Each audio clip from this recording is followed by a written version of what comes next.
Hi, in the model building section of the Shiny application of Peccary, you can write any models that you want in a simplified little syntax, and then by simply clicking on load model, Peccary will directly analyze the code and guess what are the compartments and parameters and prefill for you the tables.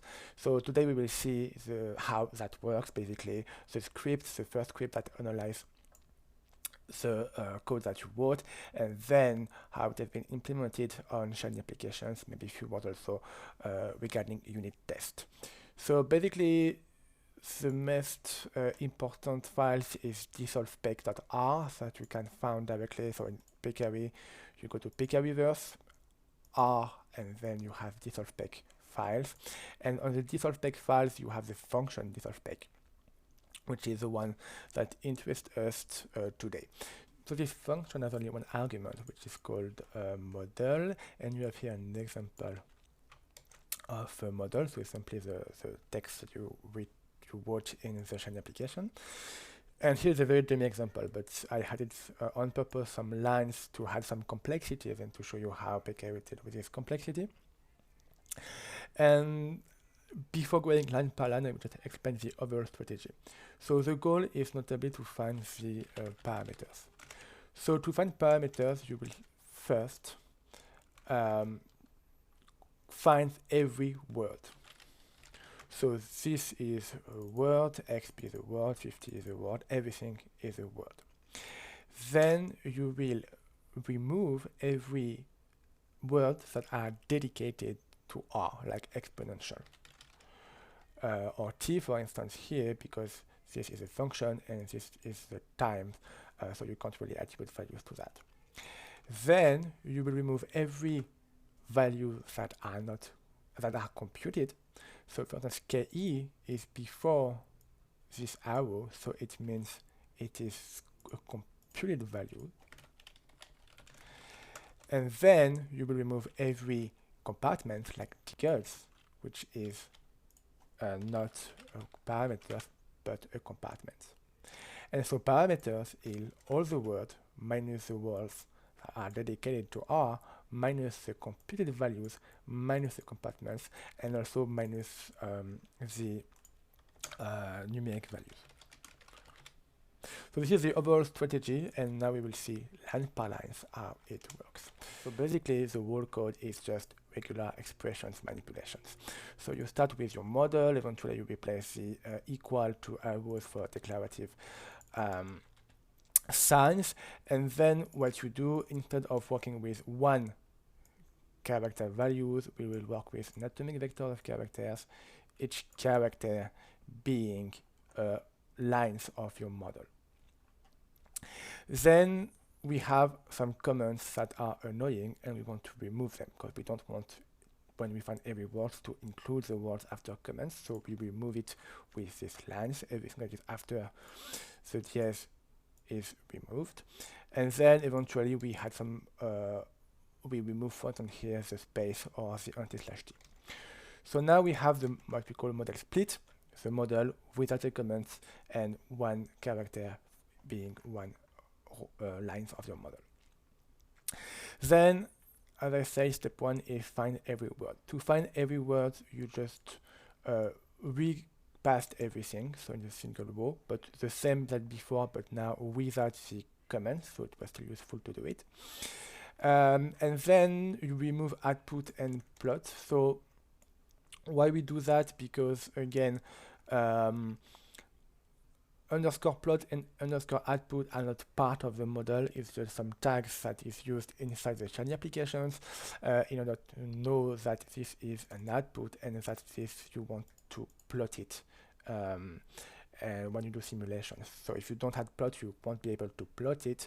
So it's just a tag, but overall it will be removed as if the model is this one. So many places we will see that we will remove the output and the plot, but I won't detail it every time. So okay, so now we have removed it, and now in order to get all the words, we just need to remove the slash, we remove the parentheses, the minus signs, and stuff like that. And so we will do it with this next piece of code. So you see that we move mostly all of the punctuation signs, but not all of them. For instance, the underscore has been kept, and we need, of course, to keep the underscore. So that's why we can't use directly the punctuations generic terms. And then when we have every word, we just split with space, and now we have all the characters in the code except the punctuation signs. Then we need to remove some of the values, so of course these empty characters, but also the exp and t, which, as I said, is just some terms that are dedicated to words that you can't really manipulate. So this is where you will remove the empty characters and all of these words. So if you want to add a new function, for instance, in R, you can just add it here, and it won't be recognized as a parameter then. So by doing that, we have the same vector here, but without the empty characters and without the exponential and without the t. Then we just want to remove the 50 because it's just a numeric value, so we do it with the second row. Keeping only values that once you do as double is an A, so 50 as double is 50 as numeric value, so it will be removed. And then we ended up with that. So now here we have found every word in our model. Step 2 is to find a complete value, so very straightforward. You take your model split and you look at everything that is before the arrow. So basically, the arrow and everything after is replaced by nothing, and when you do that, well, you have everything that is computed.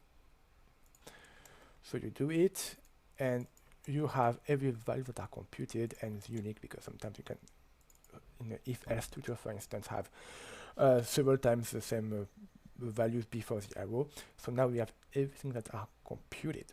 So if you take all the characters, the words that we had, we know now that KE or DINIB is not a parameter. Okay, so now we need to find some compartments. So to find compartments, in the solve, compartments start with a D, and then you have the name of your compartment here, cut. So this is the first thing we need to do. So we take only the lines. We have a D, then the name of the compartment, which can be everything, and then the arrow. And then we remove the arrow and everything after the arrow. And so now we have not the compartment, but the potential compartments. We see that we have two issues. First thing is D=0. So here D=0 is not a compartment, it's just the line saying that what is the initial value of the compartment. So we will need to remove D=0 from the compartment. And then we have the second issue, which is DINIB plot or DINIB. So DINIB here is not a compartment, it's just a variable starting with D, because you can have any variable starting with D that you want. So this is another issue. We will need to remove the DINIB plot and to make Peccary knows that this is actually a variable and not a compartment. So let's see how it works, and the first step is to remove D=0. So the first thing is initial values. So with this code, you will keep only the compartments with _0, so here D=0, and you will remove them. So now we just know that compartments, because there is _0, is not a compartment, it's just a declaration of initial values. So we have removed it, and for the Shiny applications, it's the time to also keep track and keep in memory what is the initial values of dgut. So we will just compute that, and it will be used in the Shiny application. Okay, so now we have handled the first problem, D=0. Now we need to remove the DINIB plots. So if you look at the code, how can Peccary knows what is a compartment and what is a variable starting with D? It's pretty simple. DINIB plots, or well, we will remove plots. So DINIB is used with the initial D after the declarations. So it's a sign that is a variable, while dgut is used after or without the D, just gut, so it's a sign that it is actually not a variable but a relay compartment. And so this is what we will use in this whole block. So the first thing is we just keep everything after arrows. So let's do that. So you have your modal split, you will remove everything before, sorry. And so basically this is what the whole block is doing. So the first thing is we need to, if you take modal split, you will remove everything before the arrows, so with the first lines, and then collapse into one single character. So this character is exponential t, clearance vt, fold d inhib, stuff like that. And then you have the same things, but with just some the word after the declarations. So now we will take every compartment without the plot and output, and we will every potential compartment. So now we'll take every potential compartment without the plot output, and what we will see is and then we will do a loop. So for each one of them, we will look at let's say A is equal to D inhib. So we will actually try the both combinations, the both tests. So is D inhib inside the words after the declarations D inhib, and it's true. And then we'll do the opposite. Is just inhib inside the words after declaration, which is not the case. And so in that context, so if A, because A is used as it is after declarations and we don't use the same words without the initial D, then we know that it's a variable, not a compartment, and in that case, we will remove it from the compartments. So this is what we have before the loop, and after the loop, we remove D inhib because of that. And gut, because dgut is used without the D, we just gut, then we know that it is a compartment. So basically this is it, and this is how we can find compartments with the difficulty that some variables can start with the D. And then we have the find parameters. So find parameters, as I said, is just every word minus, so it is characters, and we will remove compartments. We will also remove these compartments without the initial D, and we will remove the computed values that we've seen before. And when we do that, we have all the parameters. Okay, so now that we have the parameters and compartment, we just need to recompute the dissolve and erase the functions. So basically, if we start with the dissolve, at the end of the dissolve block, you will have what we want. So we have the framework of every dissolve functions, and we just need to add some model. We already have it, but then output model, manual output and manual plot. So the output of the dissolve should be the compartments, everything that is labeled with underscore output, and everything that is labeled with underscore plot. And so this is what is above. So if you take the first test, we have for each compartment, what we will do is we will compute a single character with a comma in between each compartment. Here is what happens if you don't have any compartment, so if you use directly solved equations. Then you have the output manual, so we take the character with output and we add it as a manual output, and at the end you will have you will remove plot and output. And here is the same thing. So to plot, you keep every word with plot, and you add it with space with comma in between. But we have only one here, and we have manual plots here, and we will remove all the plots and the output now, with also the older version of plot, but it can be removed now. And that's it. The only thing that remains is model. We can't use it as it is because we normally still have the ticket 0. So the goal here is to remove the ticket 0 part. We don't have ticket 0.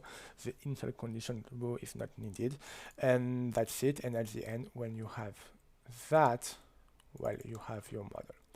So at the end, we won't use really this character, but we will use the expressions based on these characters. So this is what we reconstitute overall the functions of dissolve. So here we have the models is those lines. Output models is this part. Manual output is this, and manual plot is this. So this is for dissolve, and then you have RxOD. So the goal of RxOD is pretty straightforward. You first say model RxOD is equal to your model after the removal of the initial condition. And then if you look at that, the only main difference is instead of having diggers, you should have d slash dt parenthesis cut, and this is why this loop is for. So for each text, you will replace the t by d underscore dt, and then the name of the compartment. So at the end of the loop, now you have d slash dt parenthesis and the name of the compartment. And that's it, and we will choose then the complete expressions. So complete expression is that you have the RxOD functions, and then you have it. So very straightforward. And then we have the final output of that function. The final output is a list containing the dissolve functions, the RxOD functions, the name of the states, the name of the parameters, names of manual output, names of what we want to plot, and then the initial conditions. And that's it.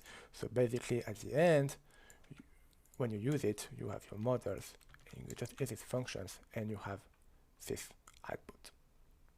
Okay, so now we just see very quickly the unit test. So far, it's not really included the unit test. I just created one as a prototype. So in Peccary, I created a test folder, test that, and test dissolve pec function, which is that file. And so basically the idea is like you will put a model, so you will make it analyzed by the dissolve pec function that we just saw, and we will just say, okay, see what the compartments you have found, and what we want is cut and centrals, and we will do the opposite. So the sum here should be equal to 0 if he finds the right compartment, and same thing for the parameters. And so the final sum should be normally equal to 0. So here it's just a prototype. I just see whether it finds the right compartments and parameters. I did not check the RxOD reconstitution or dissolve, but if it fails, then it will fail for further function like the simulation. So it will be tested at that moment. And that's it. So basically the function is quite stable actually. Now it works pretty well, or even very well.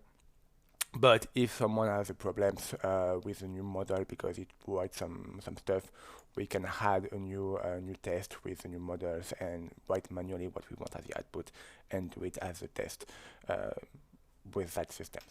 So that's it for unit test. Okay, so now we will see how it has been implemented in the Shiny application. So for that, we will need several files. So if we go to Peccary, we will need the file called Shiny table creations. We will just see after Y, and then you go into the Peccary now. You go either for the UUE file, it is this one, so where you can find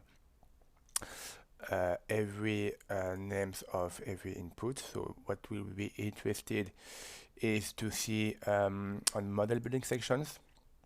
And so this is why we will have all the names of every input and output that you can play with.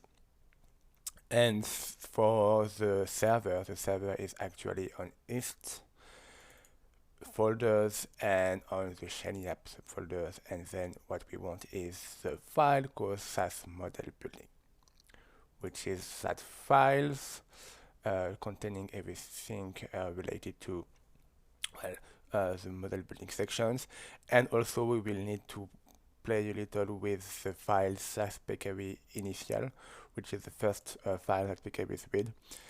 just because this is where you initialize your table. So when you use Peccary, and this is pretty new, I did that actually between the two shots of this video, you now have, by default, you have pre-filled the table. It's much easier like that, and I reduced the code considerably yesterday by doing that. So these initial values are the one here in Peccary initial files, but that's it, and then we won't need these files anymore. Okay, so now let's see the code. So everything happened in launch model of the SaaS model building file. So basically, I took a screenshot so it would be much easier. So here, this box where you write your model. So this box here is called input MB model. So for the example here, we'll take just a dummy example instead.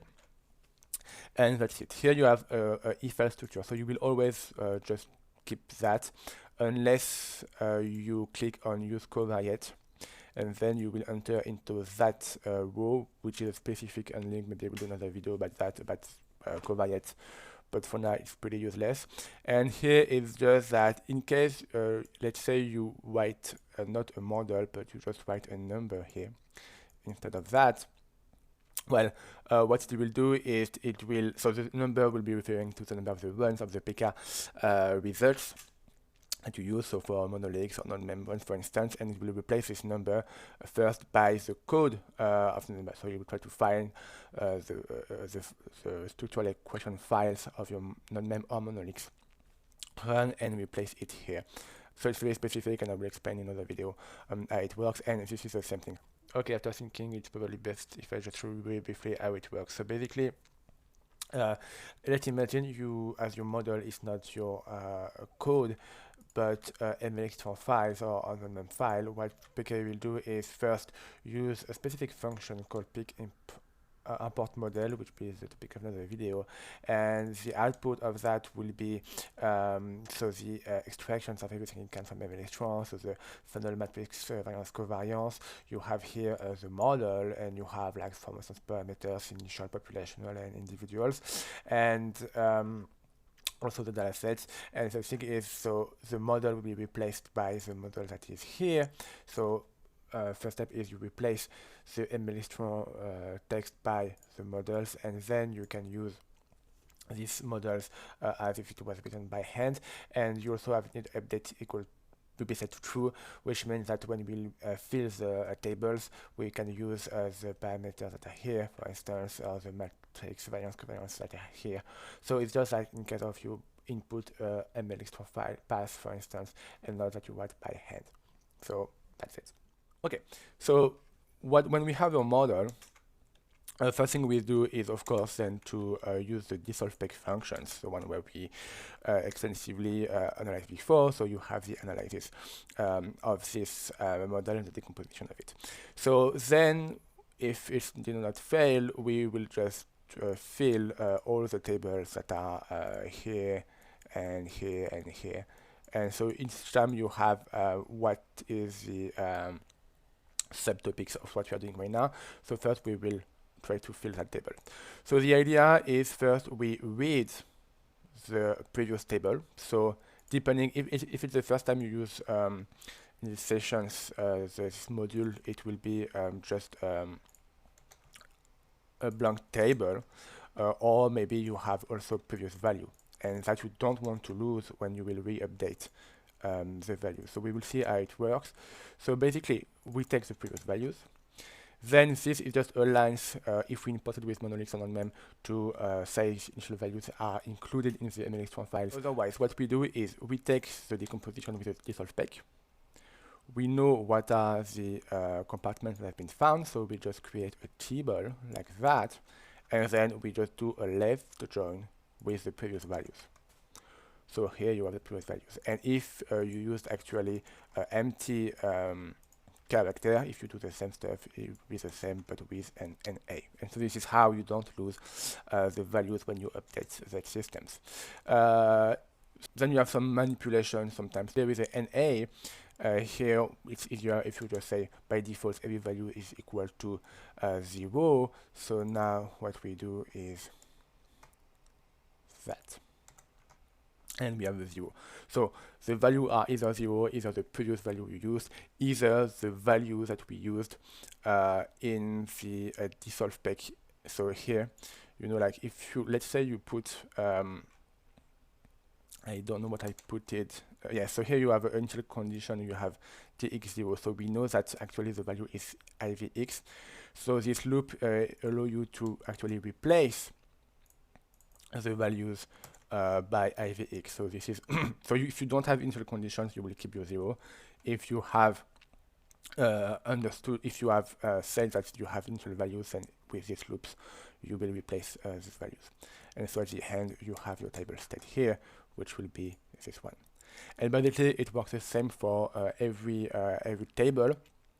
Just one thing is sometimes I use some specific function called table, like parameter here, which are some that we find in the shiny table creations files. And so basically it's just that throughout the development of Peccary, sometimes I replace the names of parameters and stuff like that.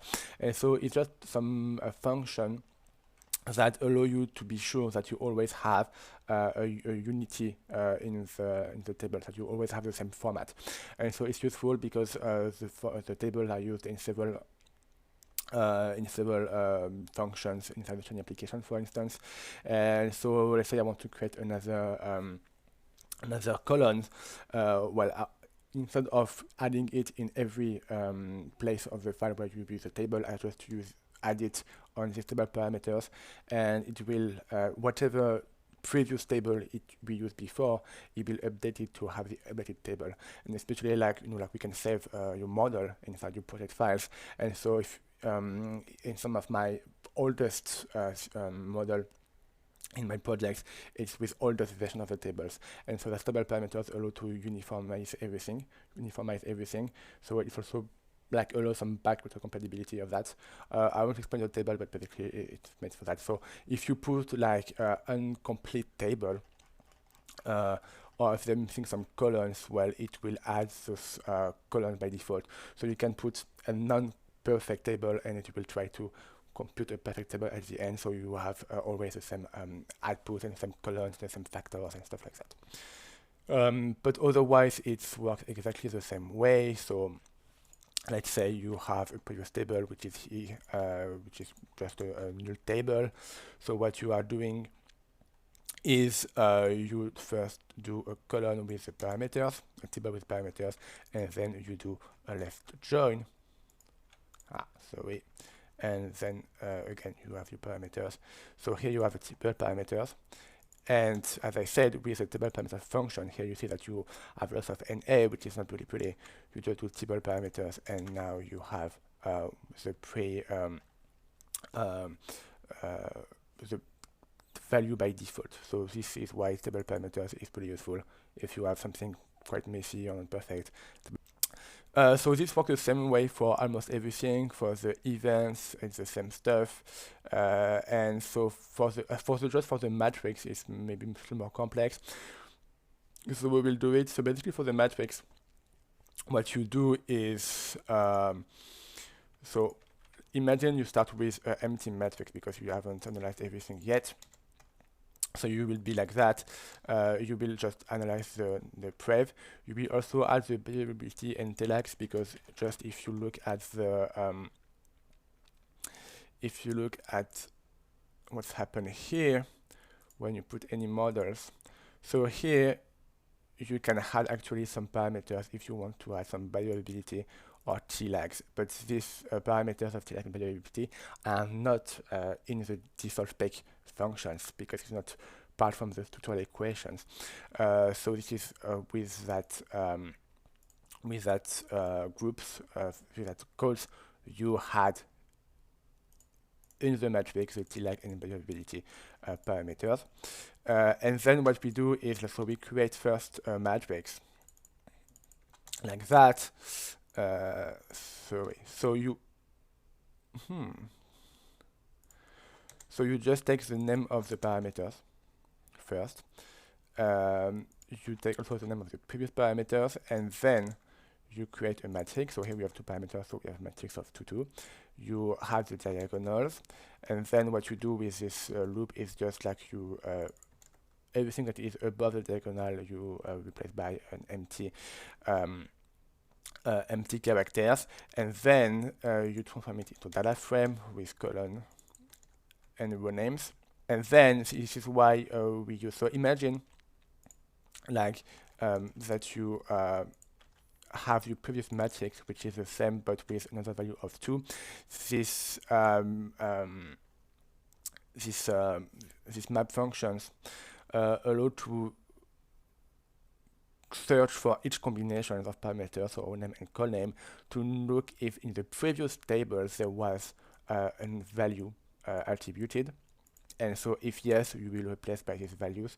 So by doing that, basically at the end, you update with the right values your matrix. Okay, so I just forgot that after I put previous matrix, I should update the names of the previous matrix. Overall, when you do that, at the end, you do have your update of the previous values. And basically that's it, and it's the same things for the matrix and for the checkbox and for the output and for everything. So that's it for basically for the Shiny applications. Just one last thing is so this system is much more efficient with the Shiny applications. But I still had at one time a prototype actually to use this also in not in the Shiny application but in the console mode. So if you go back to the default spec functions, at the end you have something called model prefield. So if you just go back, let's take any model that we've tried. No, sorry. Well, let's take this one, the most simplest one. So if you do model prefield and this model, it will kind of recreate for you some code of how to use the model. So if you go back, if you go like that, so you can just copy the code, and then you click here, and so you will just have some tables that you can fill as you want, 0.1, 0.3. So the size is okay. You have your states, you have your matrix. You can add that you want to add a 50 in the central compartment, and then that's it. And then what you can do is do your simulations. So here you and for instance, let's see if it works. So here it works. You have your simulation with that systems. So it's just kind of a prototype. You can also have then the monolith code. I don't really use it, so it should probably not be perfect by far, but this is kind of an alternative of the Shiny application use. I kind of never really use it, so I did not modified it since many months or even a year. But if someone is interested to use that systems of simplified default syntax, not in the Shiny application, but in the console mode, this prototype can be useful and improved. So it directly you write your model, and then it directly gives you lots of code, and you just need to fill here the tables, and then you have all the functions that you want if you want to do simulations or translations and stuff like that. Okay, so basically we have seen everything now, and so how when you modify the code, when you click on the model, it directly updates with you to adding new parameters, but keeping the values. Same thing for the matrix and stuff like that. Then the next steps, obviously, then is to do some simulations or to use this code, but it will be the topics of another video, especially the simulation part is a big one, but same thing for different evaluations or when you generate your monolith code. But it was important first to see these very central functions when you click on load model or the default spec functions.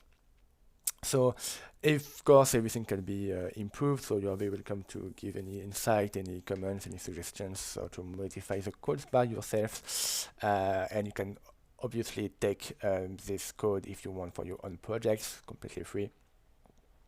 And well, thank you for watching.